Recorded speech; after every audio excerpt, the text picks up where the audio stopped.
But let's talk now to Mike Neville, retired Scotland Yard Detective Chief Inspector, because we could talk, first of all, Mike, about that terrible stabbing death of a 14-year-old boy who appears to have been in the grip of gangs for more than 2 or 3 years already. But also we need to talk about Police Scotland, who are apparently saying that their force is at breaking point because mental health absences have soared by as much as 50%.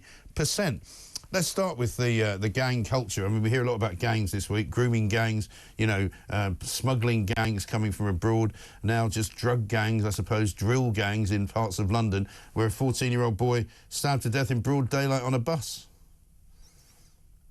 Isn't it? And I think the wickedness of the grooming gangs, rape gangs, I think what it's hopefully done is exposed in society the amount of covering up that goes on, the attempts to justify a sort of multicultural society when it isn't simply working. And what I found when I was a young PC, I did some work when I did a degree whilst I was working on black suspects and robbery, which is all part of the gang culture, which was published by the then Commissioner Sir Paul Condon. And then he's, of course, this was used against him, really. And, of course, he was accused of racism, etc., etc. And there could be no debate. And people stifle debate. And there's a real problem that young black men are being killed more than any other, usually by young black men. And there's all this talk of stop and search, being racist and everything. Everything's seen through the prism of racism. And the net result is that young black men die a lot because of that. And hopefully now we're going to have an honest debate in society and see that there are real problems in certain groups with certain types of crime, whether that's robbery and gang culture or grooming gangs or whatever else. Every different ethnicity has its own different crime problems. And it's about time that we were honest about this, open about this, and stopped hiding it. And that's what politicians have done. Well, that's right. And we know from the story in the Times this morning that basically Labour has policy and has a policy document which was signed off by Wes Streeting, who's now the Health Secretary. The words grooming gangs themselves shouldn't actually be used because they're racist terms. And they've said, you know, the risks basically creating hate speech and hate crimes against Muslims if you somehow tell the truth about what the grooming gangs are doing. And if you use those words, it's madness.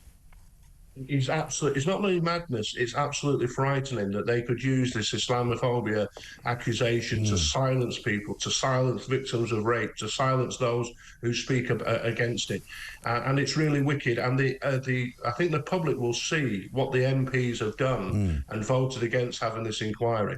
Bearing in mind, this is the same Labour party that when Stephen Lawrence was subject to a really wicked and evil racist murder, he died, of course, terrible business. And he and the police were alleged to have failings. The Labour clamoured for a massive inquiry when one young man was killed.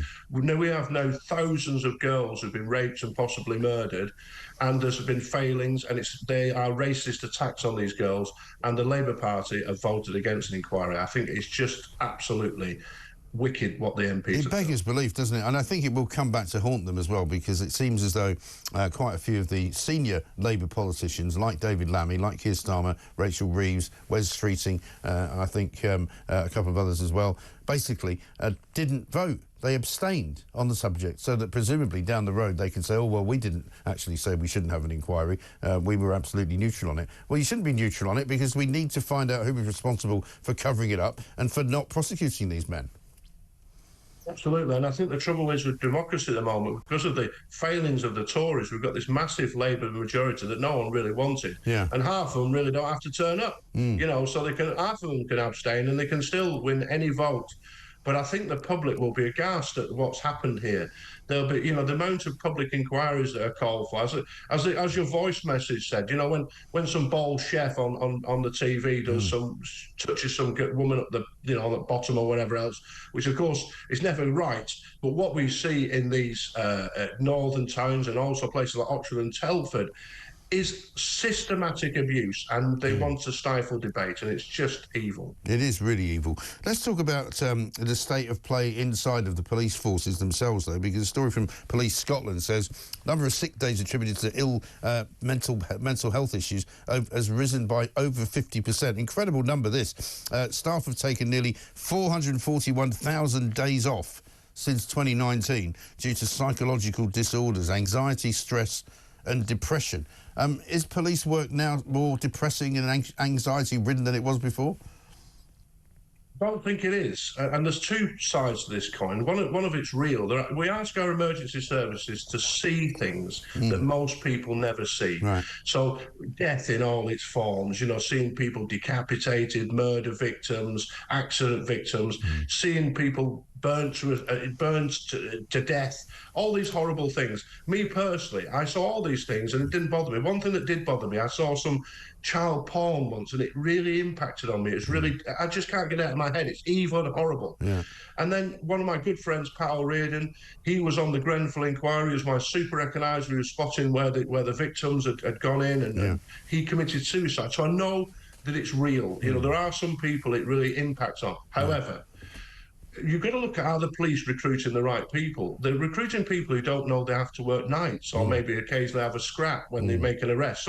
Some people, strange enough, don't want to be arrested. We've got reports of like mothers turning up at the police station like Mrs. Pike off Dad's Army and saying, it's time for my boy to come home now. So I would question whether the police are recruiting people who are robust enough. So when I joined, when I was at Hendon, a lot of the people were ex-servicemen. So you've been to Northern Ireland and modern people have been to Iraq and Afghanistan. So you've seen some horrible things and you're used to it. But if you're recruiting people who don't even know they have to work at the weekend or on Christmas Day, then you're going to get mental health issues, I would suggest. Yes, I suppose so. I mean, surely there should be some kind of robustness test, shouldn't there, for anybody who wants to join the emergency services? I mean, if you're going to be an ambulance driver, you're going to see some people who are pretty ill. You know, you're going to be involved in picking people up off the road after a road traffic accident. You know, you're going to have to see things, as you say, which are going to be quite upsetting to a lot of people. I mean, I'm the same as you, you know, having done what I've done for so many years as a reporter. You know, I've seen some pretty ghastly things as well. And, you know, some people can handle it, some people can't. But you would think, would you not, if you're going to run an emergency service, have a proper test to make sure that the people you are hiring can handle it?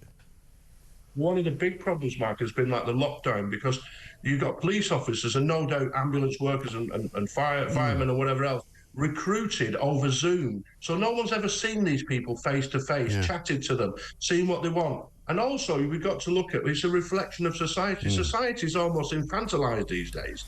You know, so at a time when, you know, when I joined the police, the idea that, you'd have to work nights and weekends and Christmas Day and have a fight with people, I didn't have to be told that by the sergeant. I well realised now in this society we live in, some people are going to have to be told this. And it's just, as I say, and all the time now, I just get the impression that, yes, there always is going to be mental health problems. But the thing is, the more we seem to talk about it, the more we get. The more you seem to get, yeah, exactly right.